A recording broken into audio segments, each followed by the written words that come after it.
राधे राधे। आप सभी लोग कैसे हो? कमेंट में जय माता दी लिखिए। आप सभी से रिक्वेस्ट है, हमारे चैनल पे अगर नए हो तो चैनल को सब्सक्राइब कर लो और शेयर करो, लाइक करो, कमेंट करो। मैं आप सबके बीच एक छोटा सा नाच गीत लेके आई हूँ। गीत कैसा लगा कमेंट में ज़रूर बताना। Thank you.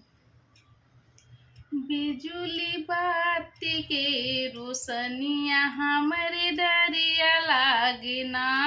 बिजुली बाती के रोशनिया हमरे डरिया लागे ना। सास ऐनी निहुरे निहुरे हम जानी कुकुरिया हमरे डरिया लागे ना। हमरे डरिया लागे ना। हमरे घर के मनैया हमरे डरिया लागे ना। बिजुली बाती के रोशनिया हमरे डरिया लागे ना।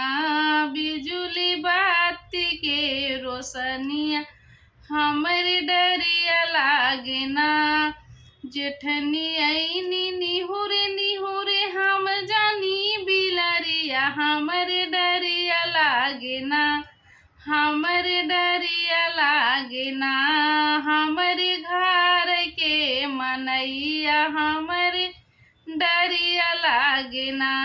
हमरे घर के मनैया हमरे डरिया लागे ना। बिजुली बाती के रोशनिया हमरे डरिया लागे ना।